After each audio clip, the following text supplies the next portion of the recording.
They're being molded not just by Harry Potter, but by a lot of other TV programs that are making witchcraft out to be cool and fun and exciting for kids. And is it any wonder that we're seeing at the same time that Hollywood is putting out all these stories about witchcraft, that we're seeing real witchcraft on the rise all around us? I mean, there's a connection.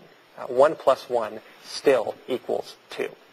So you're saying that the Harry Potter phenomena is contributing to the growth of Wiccan worldwide.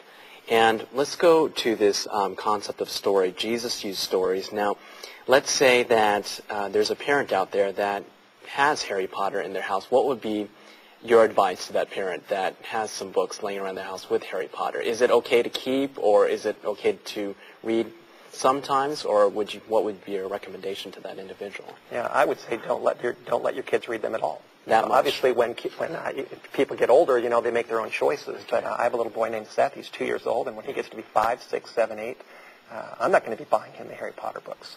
Now, when he gets to be older than that, if he chooses to read them, that's up to him. Okay. But when a child is young enough to be under the influence of their parents, I don't want my child reading books that make witchcraft out to be fun, that plant seeds. I've mentioned this previously, that I've recently gotten into gardening. And one thing you do in gardening is you prepare the soil, and then you plant seeds. You plant seeds. You put the compost in, you rototill it up, and then you put those seeds in. Harry Potter is preparing the soil, and it's planting seeds. And Wicca is reaping the harvest. And the president of a witchcraft school acknowledged that is exactly what's happening. Now, let me just kind of shift gears a little bit. Apart from the whole witchcraft issue, when you look at the character of Harry Potter himself, as portrayed in the movies and as portrayed in the books, Harry Potter he's not really a role model for kids, at least for Christian kids, at least for kids that really want to follow this book. If you read the Potter books or look at the movies, Harry Potter as a character, he lies. He lies a lot. He lies many, many times for supposedly good reasons. He curses. He swears. He has temper tantrums. He drinks fire whiskey sometimes. He's an underage drinker.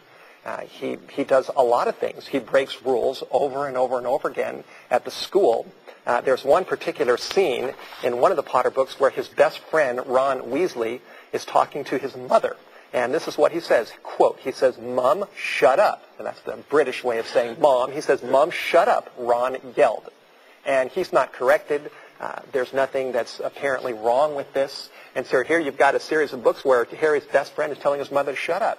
Now, is that parents? Is that a seed you want planted in the minds of your kids?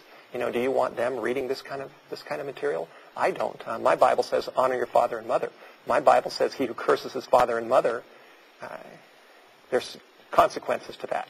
Won't quote the whole verse, but there's a lot in there, and it talks about the importance of children having respect for their kids. In 2 Timothy chapter 3, it talks about one of the signs of the end is that kids will be disobedient to their parents, disrespectful to their parents. And I don't want my little boy reading a book where one of the key characters tells his mother to shut up.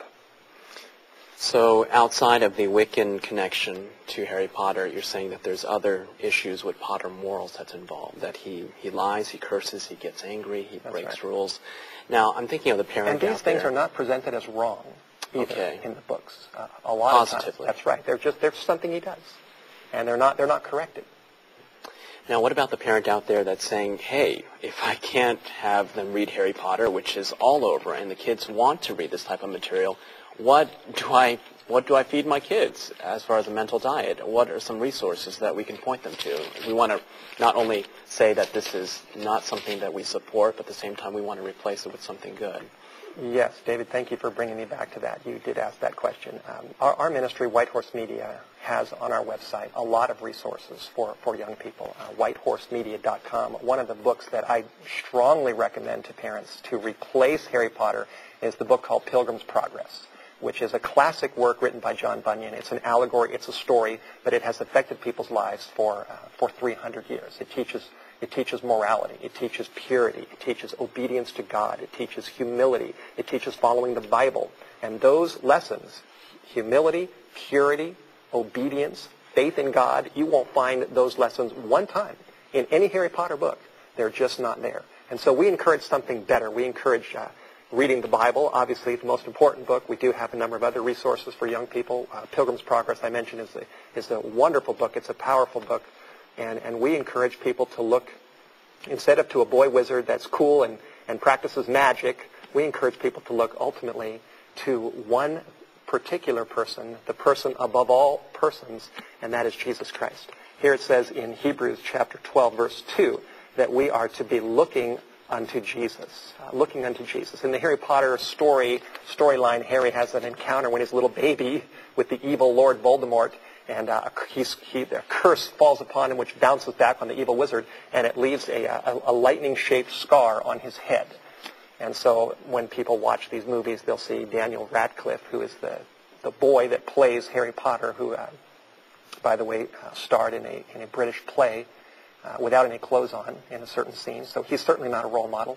But anyway, he has this lightning bolt on his head. He has a scar.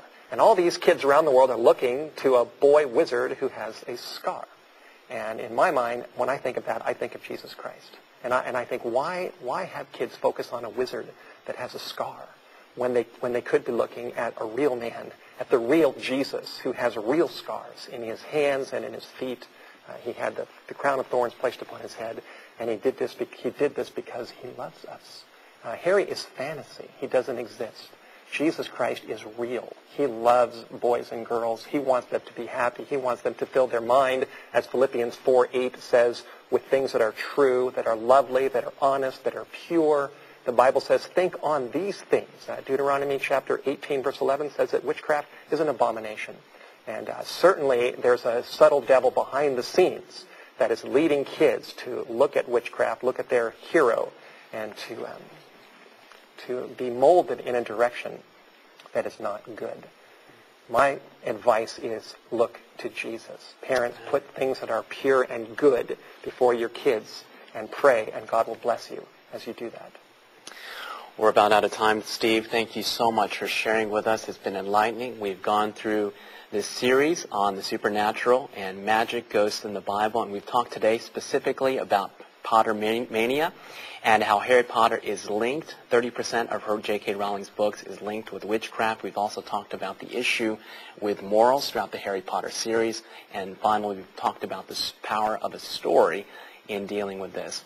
We'd like to thank you so much for joining us today for Battles of Faith, and it's our prayer that you'll learn to live by every word that proceeds from the mouth of God.